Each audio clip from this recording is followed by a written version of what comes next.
Assalamualaikum warahmatullahi wabarakatuh. Halo guys, kembali lagi bersama saya Bobby Herier.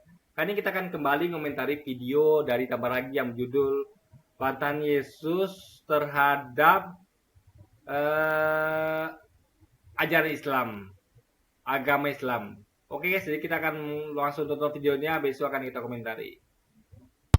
Halo semua. Ada yang mengklaim bahwa Tuhannya orang Islam yang menurunkan Al-Quran, sama dengan Tuhannya orang Kristen yang ada di Alkitab.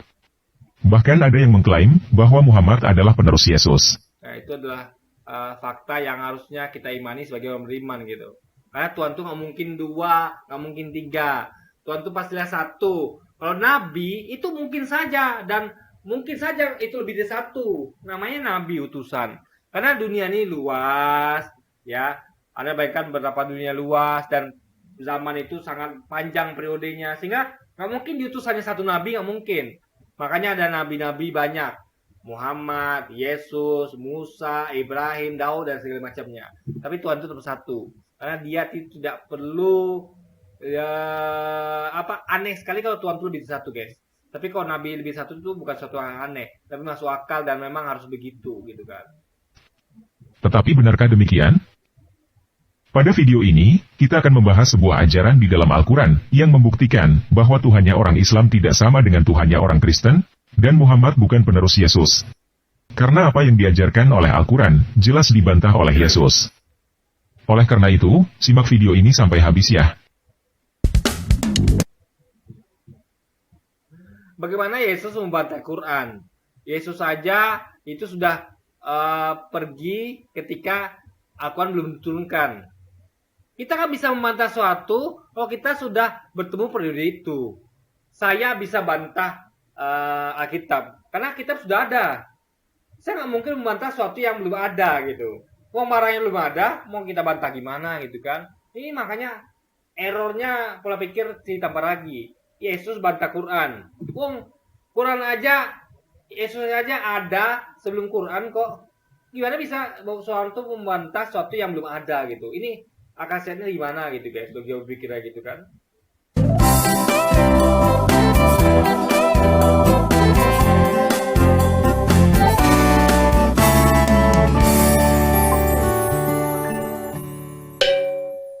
Nah, pertama kita baca ayat-ayat yang ada di dalam Al-Quran dulu ya. Al-Quran surah 42 ayat 39. Balasan suatu keburukan adalah keburukan yang setimpal. Akan tetapi, siapa yang memaafkan dan berbuat baik, dalam kurung kepada orang yang berbuat jahat, maka pahalanya dari Allah. Sesungguhnya Dia tidak menyukai orang-orang zalim. Nah, ini adalah ayat yang masuk akal secara logika. Ya. Kalau orang melakukan keburukan, balasannya keburukan, itu namanya keadilan. Nggak mungkin orang yang berbuat keburukan dibalas dengan kebaikan. Nggak mungkin, itu nggak adil. Ya. Nah, tapi kalau Anda mau memaafkan, artinya Anda itu dapat pahala. Gitu. Jadi Anda tuh dikasih opsi. Anda boleh balas, tapi boleh memaafkan. Ini Tuhan tuh memberikan Anda tuh pilihan yang sama-sama enak. Karena nggak semua orang bisa maafkan. Contoh, ibu Anda dibunuh. Ibu Anda atau istri anak-anak Anda dibunuh oleh orang lain. Anda bisa maafkan nggak? Nggak semua orang bisa maafkan. Nah, bagaimana kalau Anda bisa maafkan? Anda dipaksa untuk maafkan, kan nggak adil namanya. Orang yang marah, yang ingin, kan makanya kita tahu ada hukum yang ingin orang itu dihukum setimpal, ya. Kita mau dihukum mati karena dia telah bunuh keluarga saya. Itu adalah manusiawi, adil begitu. Makanya hukum itu kan adil. Anda bayangkan, ada seorang pembunuh, ya, pembunuh nih. Ibunya tanpa ragi, anak istrinya dibunuh oleh orang itu. Lalu tanpa ragi, nggak boleh nuntut balas. Ingin orang ini dihukum mati. Di mana keadilan? Itu adanya hukum. Hukum manusia saja, hukum buatan manusia itu menginginkan adanya keadilan. Itu orang yang membunuh harus dihukum mati. Atau minimal penjara seumur hidup. Kalau tidak, orang yang korban itu tidak mendapatkan keadilan. Makanya itu ada tuh orang-orang yang kayak perjuangan Kamisan, yang menuntut agar orang-orang yang menculik dan membunuh orang-orang keluarga mereka tuh diadili, ditangkap, diadili, dihukum mati. Itu keadilan nama guys. Itu Tuhan tuh adil, maha adil. Dan makanya ada surga dan neraka. Kalau Tuhan itu membalas keburukan dan kebaikan, nggak perlu ada neraka, nggak ada siksaan. Tapi karena adanya surga dan neraka logikanya, artinya yang berbuat jahat akan masukkan ke neraka. Yang buat baik di mana? Surga. Itulah keadilan. Jika orang tidak akan mau berbuat jahat. Kenapa? Karena akan dibalas dengan neraka. Enak aja Anda berbuat jahat, lalu melenggang masuk surga. Nggak begitu. Kok gitu orang akan enak aja buat jahat. Oh, nggak ada hukumannya kok. Nggak ada balasannya kok. Nanti pembunuh enak saja. Aku bunuh nih, ibunya tanpa lagi. Misalnya. Nggak masalah, karena nggak ada pembalasan. Nggak dihukum mati, nggak dipenjara seumur hidup. Lepas gitu aja, dimaafin. Kan nggak begitu logika, guys. Nah, makanya tampaknya yang ngerti bahwa ini adalah ayat yang sangat masuk akal. Anda kalau nggak mampu, emosi Anda memaafkan, ya Anda boleh untuk balas. Sah, adil. Wong keluarga Anda dibunuh kok. Anda ingin mendapatkan keadilan, ya orang itu harus mendapatkan hal yang sama gitu. Minimal dihukum mati atau dipenjara seumur hidup, guys. Itu namanya keadilan. Ini bukan masalah maaf-maaf saja. Ya, ada keadilan di situ juga. Gitu. Jangan lupakan itu. Jangan hanya kalau gitu dia apa-apain aja ada maaf saja gitu. Enggak begitu. Ya. Makanya ada surga dan neraka. Ingat, Tuhan itu menciptakan surga dan neraka. Tempat untuk membalas perbuatan orang-orang yang berbuat baik yaitu surga, dan tempat untuk balas orang-orang yang berbuat buruk yaitu neraka, guys. Itu ya buktinya Tuhan itu Maha Adil. Tuhan itu tidak akan melarang kita untuk menuntut balas atas orang-orang yang telah melakukan keburukan gitu. Al-Quran Surah 4 ayat 86. Apabila kamu dihormati dengan suatu penghormatan, dalam kurung salam, balaslah penghormatan itu dengan yang lebih baik daripadanya, atau balaslah dengan yang sepadan. Sesungguhnya Allah Maha memperhitungkan segala sesuatu. Ya, Allah tuh Maha memperhitungkan, termasuk keadilan. Dia perhitungkan itu. Oh, gimana kalau orang-orang ini bisa maafkan? Bagus, dapat pahala. Karena dia kan korban, tapi dia memaafkan, dapat pahala. Jadi kalau bisa, Allah tuh Maha adil. Dia kasih kesempatan untuk balas. Karena memang itulah keadilan, ya. Makanya di kita tuh akan temukan ayat yang berkata bahwa mata ganti mata. Jadi bunyinya begini guys, ya. Janganlah kamu merasa kasihan kepadanya. Karena yang berlaku adalah mata ganti mata, gigi ganti gigi, nyawa ganti nyawa. Artinya Tuhan membolehkan pembalasan gitu, yang setimpal untuk menuntut keadilan gitu kan. Al-Quran Surah 16 ayat 126. Jika kamu membalas, balaslah dengan dalam kurung balasan, yang sama dengan siksaan, yang ditimpakan kepadamu. Sungguh, jika kamu bersabar, hal itu benar-benar lebih baik. Jadi kita tuh tidak boleh semena-mena. Kita nggak boleh balas lebih. Kalau dipukul, kita pukul balik. Jangan kita dipukul, kita bunuh orang itu, bukan gitu. Tidak boleh berlebihan. Jadi agar orang tuh tahu, oh aku dipukul nih, aku mukul orang nih, aku dipukul balik. Oh ternyata begini sakitnya dipukul. Orang akan mikir, oh kalau gitu nggak mungkin orang lagi deh, karena sakitnya seperti ini gitu. Tapi kalau anda bunuh dia, apa yang terjadi? Dia nggak sempat mikir, udah mati aja itu orang gitu kan. Makanya Islam tuh mengajarkan suatu hal yang masuk akal. Balasannya setimpal, jangan lebih. Dicubit ya balas cubit boleh. Jangan dicubit ada tonjok hingga bonyok, jangan begitu. Harus setimpal guys, itu ajaran Islam, adil gitu kan. Apa yang anda lakukan, anda akan mendapatkan akibatnya. Itu namanya pelajaran keadilan dan bertanggung jawab dari Islam, guys. Bagi orang-orang yang sabar. Al-Quran Surah 22 ayat 60. Demikianlah, siapa yang membalas, seimbang, dengan penganiayaan yang telah dia derita, kemudian dia dizalimi dalam kurung lagi, pasti akan ditolong oleh Allah. Sesungguhnya Allah benar-benar Maha Pemaaf lagi Maha Pengampun. Al-Quran Surah 2 ayat 1. Jadi Allah tuh Maha Pengaaf, Maha Penyampun. Manusia tidak. Karena manusia itu bukan Tuhan, bukan Allah. Makanya manusia itu dibedakan dari Tuhan. Kalau manusia tidak Maha Pemaaf, tidak Maha Pengampun, ya manusia itu dibebaskan. Bisa milih, mau balas atau mau memaafkan. Itulah. Karena manusia itu bukan Tuhan. Dikasih Allah pilihan.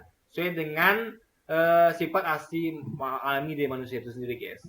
Artinya Allah tahu tentang ciptaannya. Artinya dia betul-betul menciptakan kita. Karena dia tahu siapa kita gitu kan. 190-191. Perangilah di jalan Allah orang-orang yang memerangi kamu, dan jangan melampaui batas. Nah, ini adalah Perintah untuk perangilah orang yang memerangi kita. Kalau orang itu tidak memerangi kita, kita nggak boleh memerangi. Contoh penjajah Belanda, masa jajah kita diam saja? Tidak begitu. Jihad fisabilillah, itu kan, lawan. Jadi nggak bisa kita diperangi diam saja tuh, itu bukan ajaran Islam. Kalau kita diperangi ya kita akan perangi balik gitu. Sesungguhnya, Allah tidak menyukai orang-orang yang melampaui batas. Bunuhlah mereka, dalam kurung yang memerangimu, dimanapun kamu jumpai, dan usirlah mereka dari tempat mereka mengusirmu. Padahal, fitnah itu lebih kejam daripada pembunuhan. Lalu, janganlah kamu perangi mereka di Masjidil Haram, kecuali jika mereka memerangimu di. Jadi intinya adalah harus ada diperangi dulu, dan jangan melebihi batas. Jelas standarnya kan, adil. Diperangi ya perangi balik, dipukul ya pukul balik. Nggak boleh berlebihan. Itu ajaran Islam yang adil dan masuk akal, guys. Tempat itu. Jika mereka memerangimu, maka perangilah mereka. Demikianlah balasan bagi orang-orang kafir. Ingat ya, jika mereka memerangimu, kalau tidak jangan. Jadi Anda yang memulai, Anda yang mengakhiri. Lu jual, gua beli gitu, guys. Islam tuh adalah agama yang mengajarkan tentang keadilan. Nggak diam saja kalau dijajah, guys. Nah, kelima ayat yang barusan kita baca adalah inti ajaran Al-Quran yang mengatur tentang hubungan balas-membalas antar sesama manusia. Dari sini kita bisa mengambil kesimpulan bahwa apa yang diajarkan Al-Quran adalah perlakukan orang lain sebagaimana kamu diperlakukan. Tidak, itu adalah opsi. Ya, ada opsi lain yaitu maafkan. Jadi jangan fokus ke itunya. Dan kalau itu pun nggak masalah, itulah keadilan. Anda ngerti hukum nggak? Hukum pastinya begitu gitu. Itu hukum buatan manusia, logika manusia, apalagi hukum buatan Allah gitu. Manusia saja bikin hukum begitu. Apa Anda mau bilang hukum itu tidak adil? Hukum itu adil. Ketika ada seorang pembunuh, dia akan dihukum mati. Itu keadilan namanya. Masa Anda biarkan pembunuh melenggang itu saja? Makanya tanpa lagi harus ngerti tentang keadilan. Dia harus belajar tentang keadilan gitu. Sehingga tidak asal ngomong gitu, guys. Logika berpikirnya kan. Kalau kamu diperlakukan orang lain dengan baik, kamu harus membalas perlakuan baik orang itu.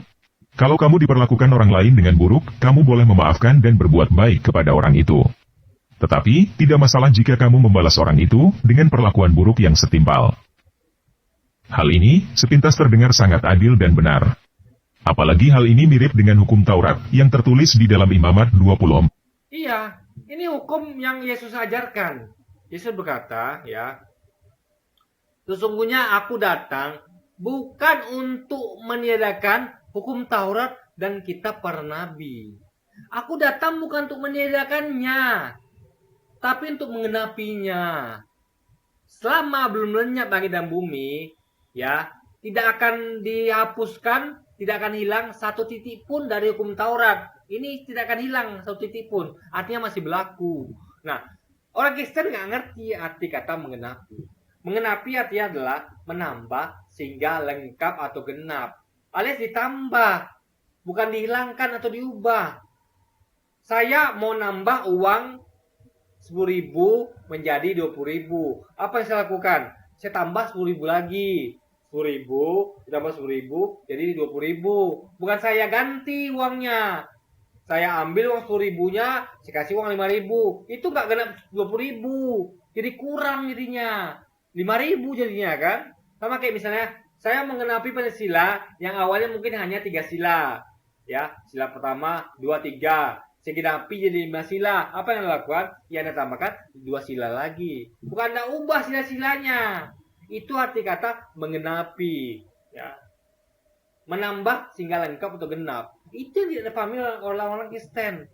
Mereka menganggap bahwa perjanjian lama dan perjanjian baru itu adalah berubah karena menggenapi. Itu menggenapi namanya, tapi mengganti.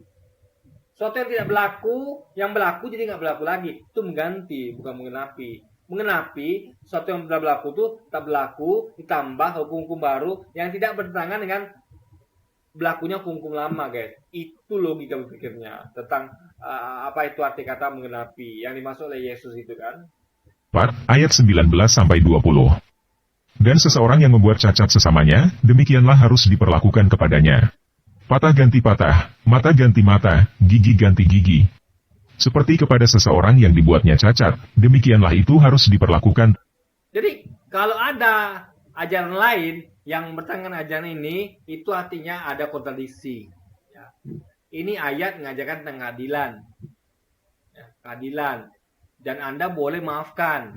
Tapi Anda tidak dituntut untuk dipaksa untuk maafkan. Kalau Anda merasa tidak mampu memaafkan, ya Anda bisa ambil opsi ini. Itu mata ganti mata, gigi ganti gigi, nyawa ganti nyawa, guys.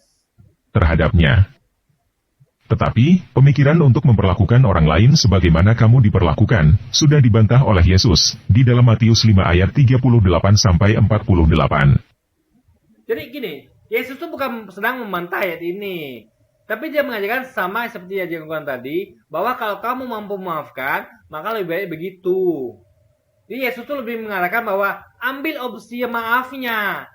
Jangan ambil opsi pembalasannya, karena itu lebih baik. Tapi nggak semua orang kan yang bisa dipaksa. Karena agama itu bukan mengajarkan pemaksaan harusnya, tapi keadilan. Anda punya opsi. Kalau Anda tidak mampu memaafkan, ya Anda bisa untuk balas. Kalau mampu memaafkan lebih baik. Itu agama tuh begitu, guys. Mengajarkan opsi yang masuk akal, bukan memaksakan kehendak. Itu kan agama namanya. Agama itu sesuai dengan fitrah manusia.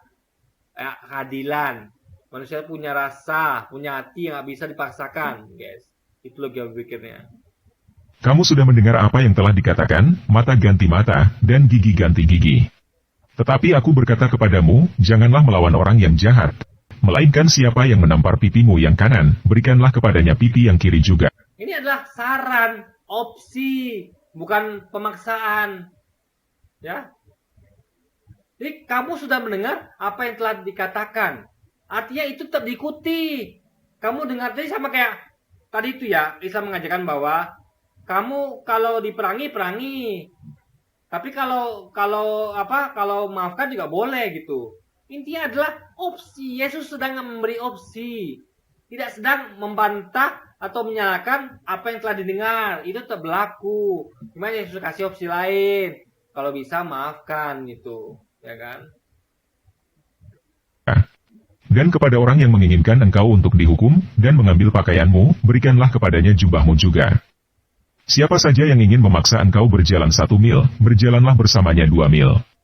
Kepada orang yang meminta kepadamu, berikanlah. Dan orang yang ingin meminjam sesuatu. Ini sama dengan yang jadi Quran tadi. Bahwa Yesus mengajarkan opsi yang lebih baik adalah memaafkan. Islam juga begitu. Quran mengajarkan opsi lebih baik adalah memaafkan. Tapi kalau Anda mampu memaafkan, ya pakai yang sudah didengar tadi, kata Yesus kan. Kan kamu sudah mendengar. Yalah, kalau kamu nggak mampu memaafkan, ya pastinya pakai itu gitu loh. Itu loh berpikirnya kan. Sesuatu daripadamu, janganlah menolak. Jadi ini tidak ada bukti Yesus membantah. Yesus kasih opsi. Kamu telah mendengar. Artinya itu masih berlaku.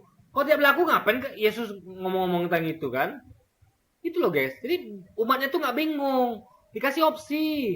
Kamu boleh begitu, yang kamu dengar itu, tapi kamu lebih baik begini gitu loh guys. Itu loh berpikirnya. Bukan Yesus membantah, bukan. Dia sedang kasih opsi. Sama seperti Quran tadi sedang mengasih opsi pada kita. Anda mau begini ya silahkan, mau gini lebih baik guys. Itu logika berpikirnya kan. Kamu sudah mendengar apa yang telah dikatakan, kasihilah sesamamu dan bencilah musuhmu. Tetapi aku berkata kepadamu, kasihilah musuh-musuhmu, berkatilah mereka yang mengutuk kamu, perlakukanlah dengan baik mereka yang membenci kamu. Dan berdoalah bagi mereka yang mencaci maki, dan menganiaya kamu, supaya kamu dapat menjadi anak-anak Bapamu yang di surga. Sebab, dia menerbitkan mataharinya bagi orang yang jahat dan orang yang baik, dan dia menurunkan hujan bagi orang yang benar dan orang yang tidak benar. Sebab, jika kamu mengasihi mereka yang mengasihi kamu, upah apakah yang kamu peroleh? Bukankah para pemungut cukai pun berbuat hal? Ini tadi, memaafkan orang yang berbuat zalim kita itu adalah lebih baik. Tapi tidak mengharamkan atau melarang orang yang ingin menuntut keadilan gitu kan. Kalau gitu caranya, gak usah pakai hukum deh. Ini tanpa lagi apa mau negara kita tanpa hukum. Apa mau dia? Logikanya di mana? Orang membunuh, memperkosa, lalu nggak boleh dituntut. Itu kan nggak masuk akal, guys. Jadi ada opsi, hakim ngasih opsi. Kamu menuntut orang ini, dia telah membunuh, kamu maafkan nggak? Ya masih maafkan, ya sudah, kamu maafkan ya sudah, selesai perkara. Jadi kalau tidak kita lanjutkan hingga orang ini dihukum. Itu logika pikirnya, guys. Itu lebih masuk akal dibandingkan dengan membiarkan pembunuh pemerkosa itu lepas begitu saja. Itu nggak masuk akal namanya, nggak logis gitu kan. Jadi ada opsi memaafkan, ada opsi untuk balik, guys. Itu logika berpikirnya. Hal yang sama. Dan jika kamu memberi salam saudara-saudaramu saja, apakah kelebihan perbuatanmu? Bukankah para pemungut cukai pun berbuat demikian? Jadi gini, kalau ngomong lebih, berarti ada cukup. Artinya, kalau kamu untuk balas, artinya cukup. Tapi kalau mau lebih, ya maafkan. Itu maksudnya. Jadi nggak ada kurang. Kan berbuat lebih. Artinya lebih dari cukup. Bukan lebih dari kurang. Karena yang ada kurang, cukup, lebih. Kalau berbuat lebih, berarti patokannya dari normal. Bukan kurang. Ngerti? Artinya cukupnya apa? Ya tadi, nuntut keadilan itu cukup. Equal. Same, sama.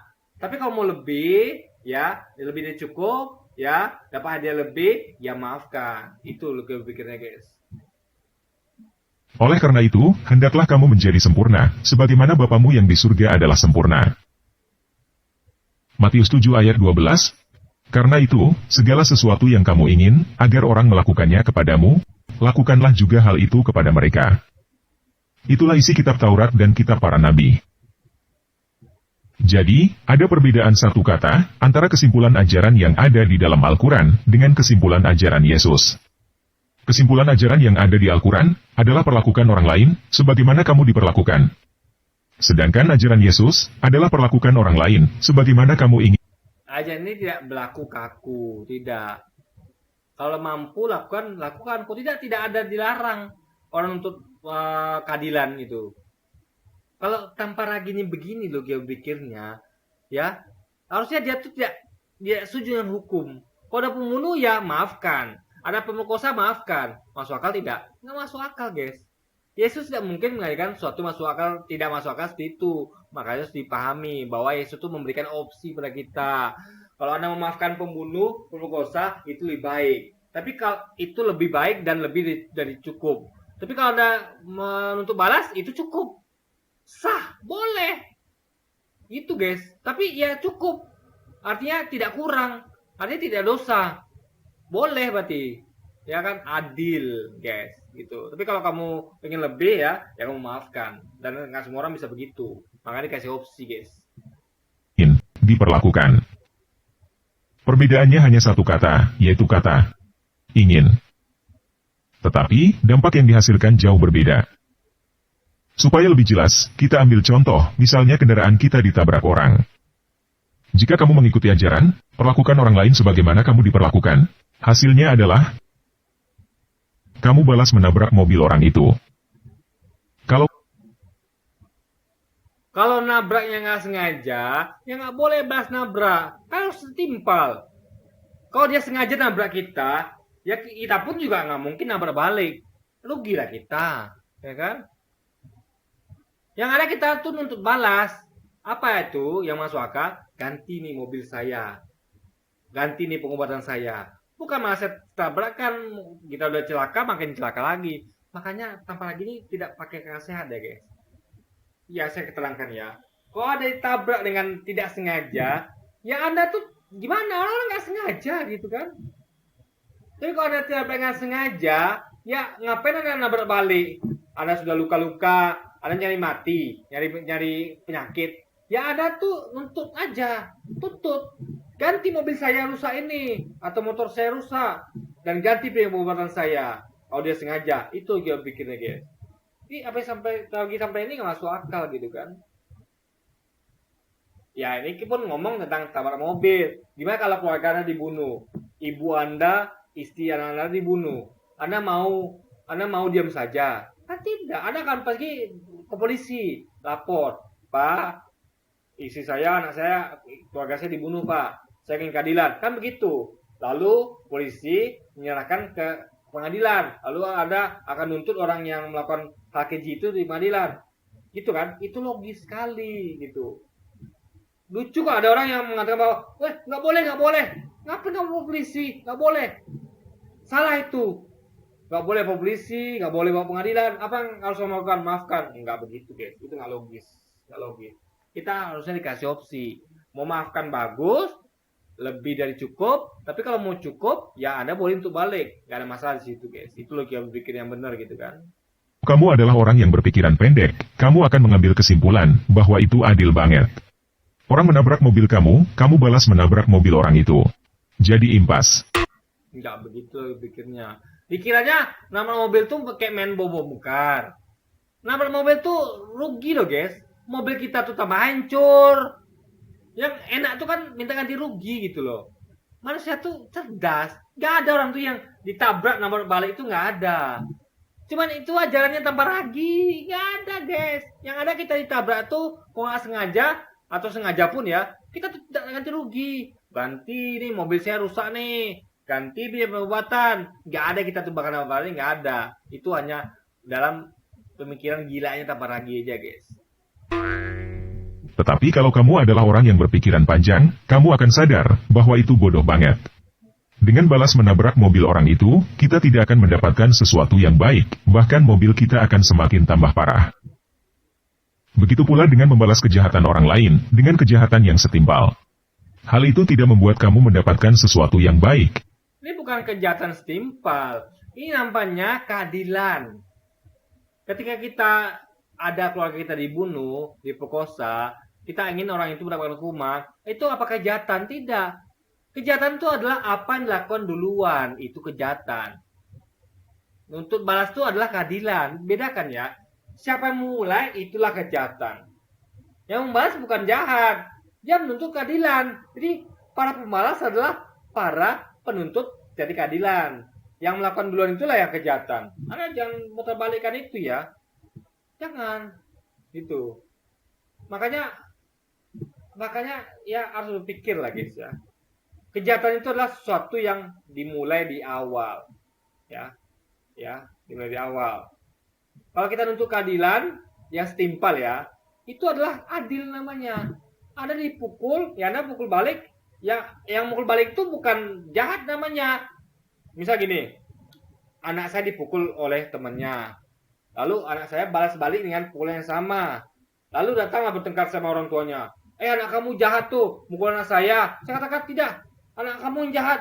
Anak saya hanya balas. Anak kamu yang duluan. Yang jahat siapa? Yang duluan mukul. Anak saya hanya mencari keadilan, guys. Itu logika pikirnya. Nggak bisa dia tuh menyalahkan anak saya, nggak bisa. Yang jahat tuh siapa? Kok anak saya? Anak dia mukul duluan, guys. Itu logika pikirnya. Tetapi membuat kamu menjadi orang yang sama jahatnya dengan orang itu. Nah, bagaimana dengan mata ganti mata, gigi ganti gigi, yang ada di perjanjian lama? Mata ganti mata, gigi ganti gigi, yang ada di perjanjian lama, bukan ayat bagi si korban untuk melakukan pembalasan. Tetapi ayat bagi si pelaku untuk bertanggung jawab. Iya, tanggung jawab itu kan harus dipaksakan. Kalau yang mencongkel mantan Anda atau bunuh Anda itu gak mau tanggung jawab gimana? Makanya harus ada penuntutan di pengadilan. Harus ada pemaksaan. Karena logika aja lah ya. Ada seorang pembunuh, pemerkosa. Mau nggak dia dengan sukarela diganti itu, dibalas sesama? Ada juga mungkin, tapi sedikit. Yang lebih banyak adalah lari tanggung jawab. Makanya harus dipaksa. Lewat apa? Lewat pengadilan. Atau kalau nggak ada pengadilan, ya lewat hukum alam guys. Hukum rimba gitu kan. Contohnya pada kasus kendaraan kita ditabrak orang, hukum mata ganti gigi itu mewajibkan si penabrak untuk mengganti rugi kendaraan kita yang ditabrak. Jika pintu mobil kita rusak karena ditabrak, orang itu wajib mengganti pintu mobil kita yang rusak itu. Ya, kalau ibu Anda dibunuh gimana? Mau gantikan duit? Nggak bisa begitu. Kalau gitu gini aja deh. Tolong hapus semua hukum-hukum di dunia ini yang ada menghukum yang namanya hukuman mati, penjara, nggak usah. Cukup duit saja gitu. Ibu Anda dibunuh, kasih duit ganti. Karena begitu logikanya guys. Apa lagi nih? errornya kayak kebangetan gitu kan. Aduh guys, logika di mana gitu kan? Masa semuanya tentang duit? Kalau kasus mobil bisa, bisa, karena adalah benda mati. Orang nih benda hidup, hubungannya emosi guys. Gak bisa samakan benda mati. Kalau mobil Anda rusak, mobil bisa dibeli. Kalau nyawa hilang gimana? Kalau pemerkosaan gimana? Anda mau ganti pakai apa? Pakai duit, nggak bakal terganti. Gitu guys, itu tidak adil namanya, ya kan? Masa Kristen mengajarkan ketidakadilan kan nggak masuk akal guys. Makanya kita makin tahu nih bahwa Indonesia yakin memang ajaran Kristen ya. Karena tempat lagi ini sedang bicara tentang dogma agama Kristen. Artinya Kristen itu adalah agama yang kalau memang itu jadikan tempat lagi berarti agama yang mengajarkan ketidakadilan. Nggak boleh untuk dibalas, ya terima saja. Warga Anda dibunuh, perkosa, ganti duit selesai. Nggak begitu caranya, ya kan? Bukan mengajarkan kepada kita yang ditabrak, untuk menabrak balik pintu mobil orang itu. Di kasus tabrak mobil-mobil ini, nggak bisa samakan dengan kasus lain. Tiap kasus itu spesifik, penyelesaiannya berbeda. Makanya hakim itu nggak cerdas. Ketika mobil Anda ditabrak, dia tidak akan jatuhkan hukuman bahwa orang ini akan coba balik, enggak. Dia ganti rugi atau masuk penjara, guys. Tapi kalau pembunuhan, hukuman mati. Itu logika berpikirnya, atau penjara seumur hidup gitu kan. Jadi nggak ada tuh pengadilan itu memutuskan bahwa kamu bersalah membunuh atau memperkosa keluarga orang ini, kamu ganti uang, nggak begitu. Kamu masuk penjara seumur hidup atau hukum mati, itu saja hukumannya guys. Itu adalah keadilan. Ketika itu ditegakkan, orang yang membunuh dihukum mati, orang akan senang. Artinya keadilan telah ditegakkan. Tapi ketika orang itu dituntut untuk bayar yang rugi, orang akan tidak senang. Ini hukum kok bisa dibeli gitu kan? Hukum bisa dibeli berarti guys. Cukup dengan ngasih uang, dia bebas. Padahal dia sudah bunuh orang loh. Itu nggak adil namanya. Artinya, tanpa lagi sedang mengajarkan Kristen yang mengajarkan ketidakadilan guys. Tuhan dengan jelas berkata di dalam Imamat 19 ayat 18, "Janganlah engkau membalas dendam, dan janganlah menyimpan dendam pada keturunan bangsamu. Tetapi, engkau harus mengasihi." Jadi, ini bukan tentang masalah balas dendam. Ya, tapi adalah keadilan. Biasanya kalau orang dendam, dia akan balas lebih. Itu balas dendam ya. Namanya dendam itu kan berarti menumpuk-numpuk. Ya, marah itu berlebihan. Kita harus marah itu proporsional. Ya, orang dendam punya kemarahan yang tidak proporsional. Dia akan melakukan pembahasan yang berlebih. Makanya ada sering dengar ya, aku dendam orang itu. Kalau dia menyakitiku, aku menyakiti dia lebih dari itu. Itu dendam, berlebihan jatuhnya. Makanya Tuhan itu mengajarkan tidak boleh dendam. Karena dendam itu akan membalaskan berlebihan. Makanya harus equal. Marah, cukup marah. Jangan dendam. Dendam itu kan kesumat, akan berlebihan, membalas lebih, itu dendam. Makanya ini masuk akal.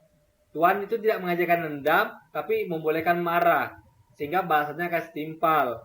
Jangan Anda dicubit, Anda tabuk, hajar, nggak begitu. Cubit ya cubit balik gitu, ya kan? Dipukul, pukul balik. Jangan dipukul, Anda tembak, jangan. Itu dendam namanya. Oh, tapi kalau marah, ya itu tadi, cukup dengan balasan setimpal, guys. Sesamamu, seperti dirimu sendiri. Akulah Yahweh. Jadi, mata ganti mata, gigi ganti gigi itu bukan ajaran untuk membalas kejahatan dengan kejahatan, tetapi ajaran untuk... Sekali lagi ya, orang yang menuntut keadilan itu bukan membalas kejahatan dengan kejahatan, tapi mengharapkan pembalasan untuk orang yang berbuat jahat, ya. Dan tanggung jawab itu tidak mungkin bisa dikasih yang sukarela, harus dipaksa. Makanya ada pengadilan, makanya ada polisi. Kalau semuanya itu orang itu tanggung jawab, nggak perlu ada polisi dan pengadilan. Tapi faktanya kan ada polisi dan pengadilan. Itu artinya tidak mungkin manusia itu dengan sukarela tanggung jawab kalau tidak dipaksa, guys. Kita bertanggung jawab. Hal ini jauh berbeda dengan apa yang ditulis di dalam Al-Quran Surah 16 ayat 126. Ini sebenarnya sama saja, cuman tempat lagi nggak paham gitu kan, nggak paham deh guys. Ini sama saja sebenarnya gitu. Jika kamu membalas, balaslah dengan dalam kurung balasan yang sama dengan siksaan yang ditimpakan kepadamu. Iya, bahasanya sama, artinya nggak dendam. Marah boleh, dendam nggak boleh, ya. Kan dendam tuh akan berlebihan. Kita setimpal nih, boleh kalau setimpal. Yang nggak boleh itu adalah dendam sehingga membalas itu jadi berlebihan, guys. Tuhan di dalam perjanjian lama tidak pernah mengajarkan orang untuk membalas siksaan dengan siksaan yang sama. Tuhan di dalam perjanjian lama. Iya, mata ganti nyawa, mata ganti gigi, nyawa ganti nyawa itu apa namanya? Boleh kan? Opsi itu kan, makanya harus cerdas. Itu hal yang boleh, opsi itu ada dan boleh diambil. Itu loh, masa bilangnya nggak ada gitu kan? Saya tadi baru bacakan bahwa ada yang berbunyi bahwa mata ganti mata, gigi ganti gigi, nyawa ganti nyawa. Artinya boleh balas, tapi harus timpal. Nggak boleh dendam atau berlebih, guys. Nggak boleh. Harus timpal kan. Dengan jelas berkata di dalam Ulangan 32 ayat 35, hakulah dendam dan pembalasan. Dan hal itu dikatakan ulang. Ini nggak ngerti tanpa lagi. Antara beda dendam dengan marah. Nggak ngerti dia. Orang dendam akan membalas dengan berlebihan. Anda dicubit, balasannya apa? Dipukul sampai bonyok. Nggak adil. Itu cici orang dendam. Tapi kalau orang marah, dicubit ya dia balas cubit balik. Itu orang marah. Dendam itu akan berlebihan, guys. Itu intinya. Harus bisa. Jadi tanpa lagi harus belajar membedakan antara dendam dengan marah, ya. Di dalam Roma 12 ayat 19 dan Ibrani 10 ayat 30. Saudara yang terkasih, janganlah kamu menuntut balas.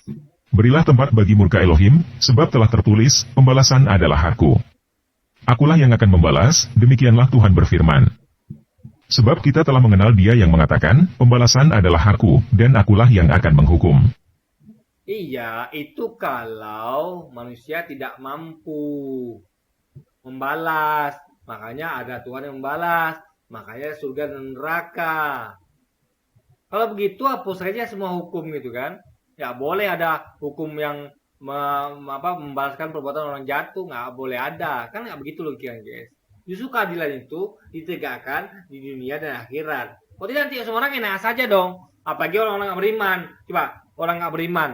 Alah, nggak ada itu surga dan neraka. Aku bunuh orang lah, bebas dia. Tapi dia tahu bahwa bukan hanya surga dan neraka, tapi ada pengadilan penjara dunia dan hukuman mati. Dia akan berpikir dua kali untuk berbuat kejahatan. Itulah pentingnya penghakiman itu adalah di dunia dan akhirat. Sehingga orang-orang yang nggak beriman, orang beriman mah enak. Dia akan takut, dia akan percaya dengan surga neraka. Orang nggak beriman gimana? Nggak percaya dia akan terus melakukan kejahatan. Kok nggak dihukum di dunia, dia nggak percaya akhirat gitu kan? Dan lagi, Tuhan akan menghakimi umatnya. Jadi, apa yang Yesus ajarkan di dalam Matius 5 ayat 38-48 sama sekali tidak bertentangan dengan hukum di dalam perjanjian lama. Iya, nggak bertentangan, tapi dalam konteks yang beda. Bahwa perjanjian lama mengajarkan bahwa mata ganti mata, yang digili, nyawa ganti nyawa. Tapi Yesus ajarkan bahwa itu cukup. Kalau mau lebih, hadiah lebih, Anda maafkan. Dikasih opsi lah untuk Yesus gitu. Ya, jadi ini adalah dua opsi yang boleh diambil gitu. Mana yang lebih baik, ya maafkan. Tapi mana yang boleh, cukup, yang nggak kurang, yang nggak dosa, yang boleh, yang boleh dilakukan yaitu itu dibalas gitu guys. Dengan setimpal, bukan dengan cara dendam guys. Tetapi Yesus menegaskan dan memberikan penjelasan bahwa apa yang tertulis di perjanjian lama itu bukan untuk dijadikan alasan balas dendam. Iya, jangan balas dendam. Tapi balas dengan setimpal. Jangan berlebihan. Kan dendam itu berlebihan jatuhnya, guys. Jadi Yahweh yang ada di dalam perjanjian lama, dan Yesus yang ada di perjanjian baru, sama-sama mengajarkan, jangan balas kejahatan dengan kejahatan. Tetapi kamu harus... Kita tidak balas kejahatan dengan kejahatan. Tapi balas kejahatan dengan keadilan. Menuntut untuk bertanggung jawab. Kan tadi kan dituduh tanggung jawab kan? Mata ganti mata kan? Tapi kan itu gak bisa gratis, harus dipaksa melalui lembaga namanya kepolisian dan pengadilan, guys. Mengasihi sesamamu seperti dirimu sendiri. Apa yang Yesus lakukan di dunia ini adalah memberikan contoh bagaimana caranya mengasihi sesamamu sebagai seorang manusia, supaya kita tidak punya alasan untuk berkata bahwa kita tidak bisa melakukannya karena kita hanya seorang manusia.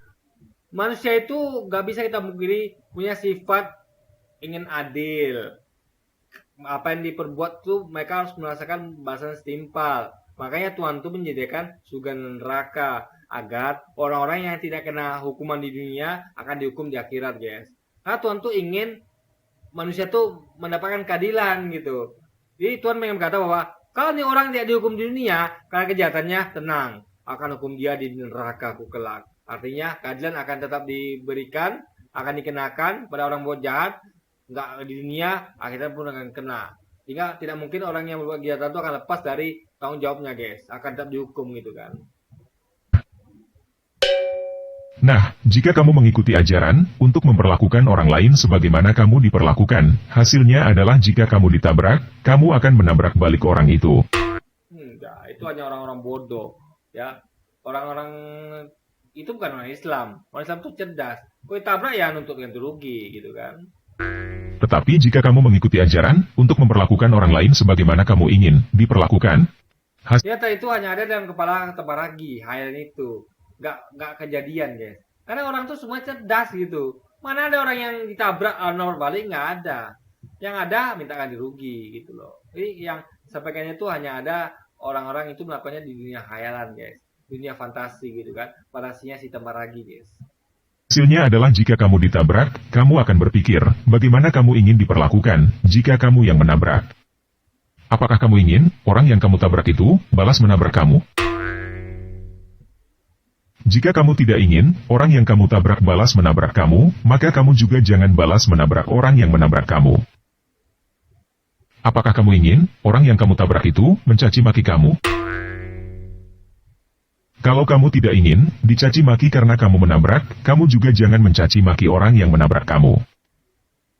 Masalahnya tidak seindah itu Ferguson, ya kan? Kita sudah buat baik sama orang, tapi orang itu berbuat jahat sama kita. Makanya ada namanya pengadilan, ada hukum. Karena dunia ini nggak berjalan seperti yang Tabaragi kira. Kalau begitu caranya, makanya tidak akan ada orang jahat. Kenapa? Orang banyak loh, orang udah baik, dibully, dizolimi, kan banyak itu. Orang sudah baik loh. Tapi orang baik ini tidak melakukan yang baik juga di orang lain. Solusinya apa? Pengadilan. Keadilan itu. Ini nggak dunia ini nggak seindah Highland Tabaragi yang ada tuh kalau mau diperlakukan baik tuh ada buat baik juga. Belum tentu. Yang ada buat baik, Anda malah dibodohin, ditipu. Saya buat baik nih, saya bantu orang. Saya kasih dia ini, minta bantu saya bantu. Rupanya Anda akhirnya apa? Dimanfaatin. Artinya Anda tidak berguna kebaikan Anda, guys. Ya, Anda malah dimanfaatin. Makanya dunia ini nggak seperti yang Anda bayangkan, tidak seindah yang Anda bayangkan. Ini dunia, bukan dunia real, bukan dunia fantasi Tabaragi. Apakah kamu ingin orang yang kamu tabrak itu minta kamu ganti rugi baik-baik? Kalau kamu ingin orang minta kamu ganti rugi baik-baik, silakan kamu lakukan itu. Bagaimana jika orang yang nabrak itu tidak mau ganti rugi? Balik lagi, kamu berpikir bagaimana kamu ingin diperlakukan. Kalau kamu yang nabrak orang, tetapi kamu tidak punya uang untuk ganti rugi, kamu sendiri maunya diperlakukan seperti apa? Apakah kamu mau dipaksa? Apakah kamu mau dipenjara? Atau, kamu mau orang itu membiarkan kamu pergi, tanpa ganti rugi? Apa yang kamu ingin orang lain perlakukan kepada kamu perlakukan itu kepada mereka. Kalau kamu ingin orang mengampuni kamu juga harus mengampuni orang lain. Jadi, walaupun hanya beda satu kata, hanya beda kata ingin, output yang dihasilkan jauh berbeda. Perlu kita ingat, bahwa jika kita tidak balas menabrak orang yang menabrak kita, bukan berarti kita pasti tidak akan dibalas tabrak jika kita yang menabrak. Tetapi kita pasti tidak menjadi orang bodoh yang balas tabrakan dengan tabrakan. Dan jika kita membiarkan orang yang menabrak kita pergi, tanpa ganti rugi, bukan berarti kita pasti Ini enggak semua itu bisa dianalogikan, disamakan dengan kasus tabrak mobil. Pemerkosaan, pembunuhan itu kasus yang berbeda, gitu loh, lebih pikirnya gitu kan. Masa benda mati, mobil disamakan dengan manusia. Mobil rusak bisa diperbaiki, bisa beli baru. Nah, kalau istri Anda diperkosa, anak Anda diperkosa dibunuh gimana? Anda mau ganti pakai apa? Pakai duit? Nggak sebanding, guys. Nggak sebanding. Itu orang-orang yang bagi orang-orang yang mata duitan gitu kan. Itu sebanding. Bahkan mungkin bagi mereka itu lebih wow gitu. Anak istrinya mati diperkosa, mereka kasih duit. Itu orang mah mata duitan gitu kan. Biarkan pergi tanpa ganti rugi jika kita menabrak. Tetapi kita pasti menjadi orang yang lebih baik, seperti yang kita inginkan. Jelas ya? Nah, apa yang Yesus ajarkan ini terdengar sangat bodoh dan tidak masuk akal bagi orang yang berpikiran pendek. Bukan. Yesus ajarkannya masuk akal. Cuman Anda saja yang nggak masuk akal Anda gitu. Yesus ajarkan itu konteks sama kan aku ajarkan. Anda diberi opsi. Opsi itu maafkan lebih baik dibandingkan kalau Anda tidak maafkan. Tidak maafkan itu cukup. Boleh dilakukan asal tidak dendam, tidak berlebihan. Tapi maafkan lebih baik. Itu yang Yesus ajarkan. Cuman apalagi ini nggak paham gitu, ya kan?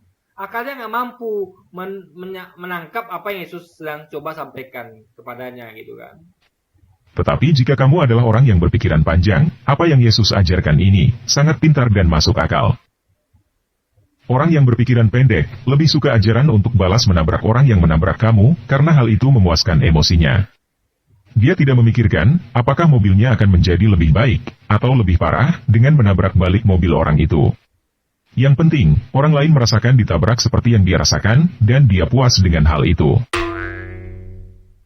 Selain itu dia mengira bahwa dirinya adalah orang yang benar dan pintar, padahal dia adalah orang bodoh yang mempunyai kecerdasan emosi yang rendah. Sedangkan, orang yang berpikiran panjang bisa mengendalikan emosinya dengan bijak. Oleh karena itu, dia mampu untuk memikirkan konsekuensi dan masa depan, sehingga kehidupannya lebih baik.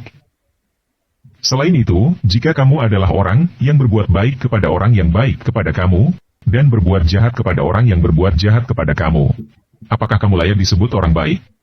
Orang baik bukan orang bodoh, beda. Orang bodoh, orang yang diam saja ketika istri anaknya diperkosa dibunuh. Itu orang bodoh. Orang yang diam saja rumahnya dirampok. Itu orang bodoh. Orang pintar akan melawan. Hei rampok, kamu ngapain rampok rumah saya? Pergi kamu rumah saya. Itu orang pintar. Hei kamu, kenapa bunuh keluarga saya?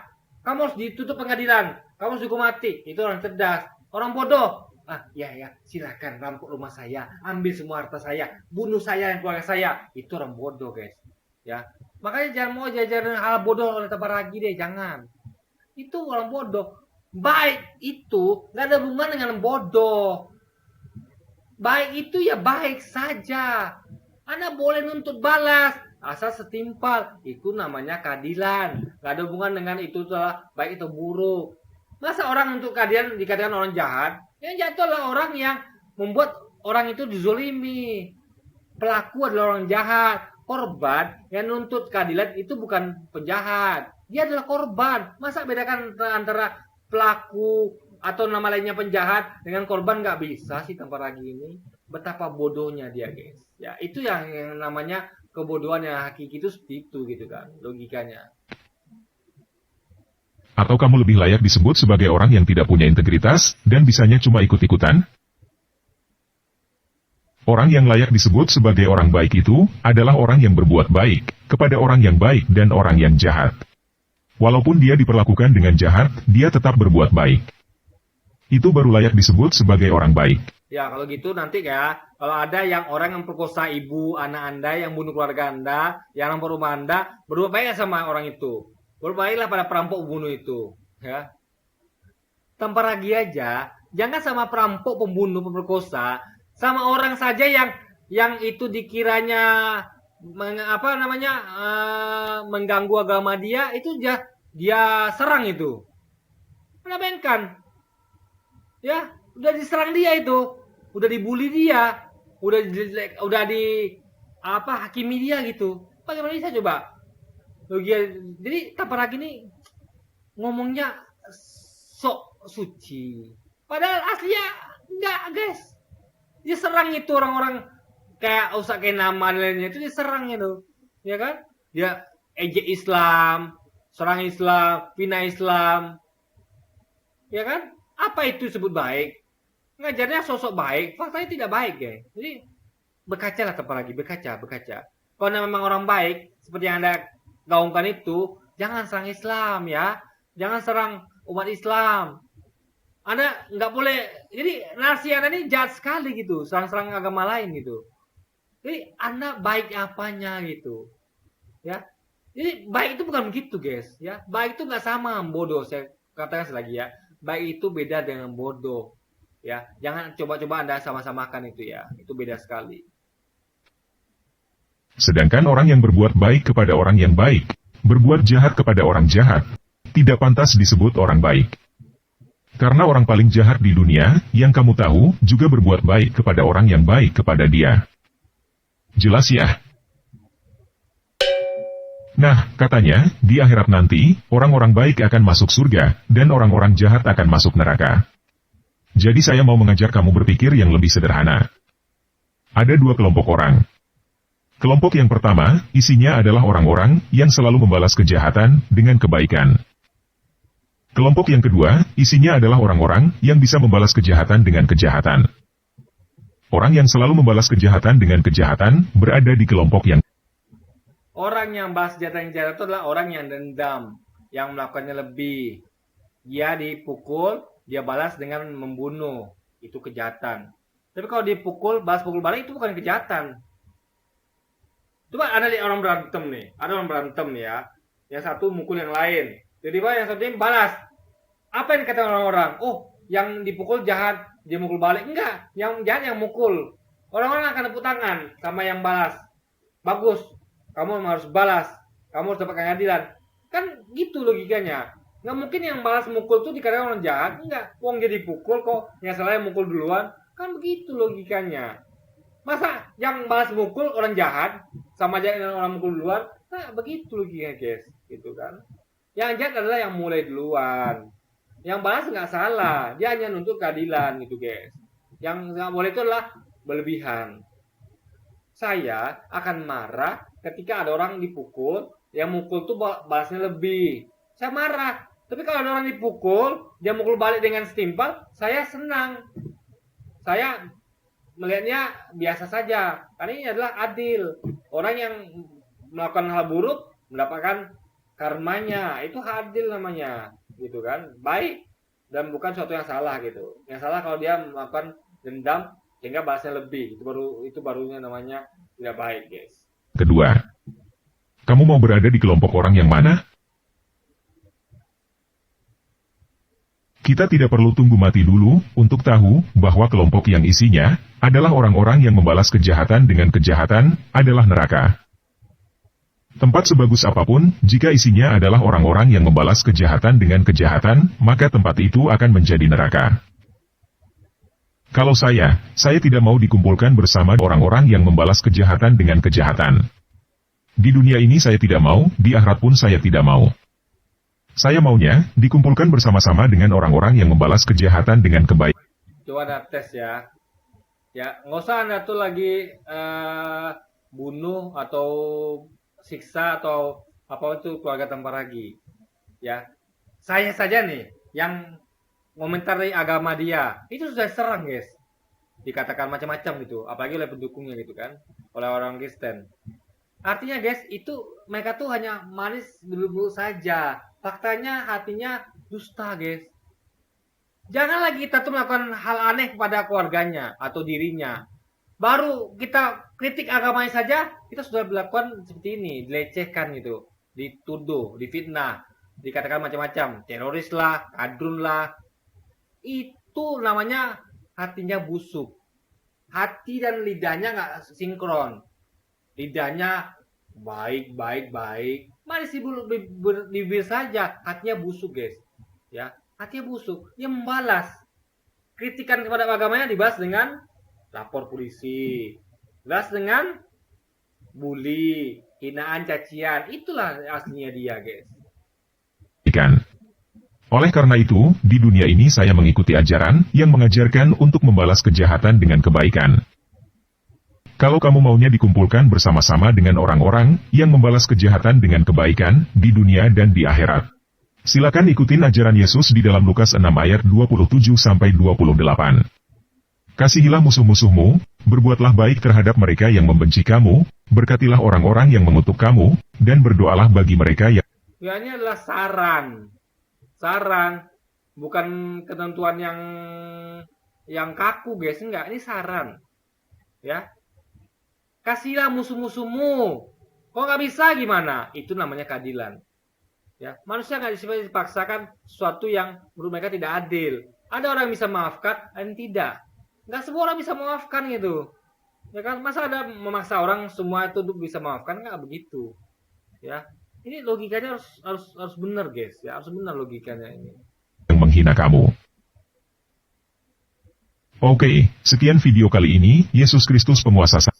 Jadi tempat lagi belajar lagi ya, bedakan apa itu marah, apa itu dendam, apa itu balasan setimpal, apa itu tidak, apa itu opsi. Dia harus belajar semuanya, guys. Sehingga dia itu tidak error seperti ini gitu kan.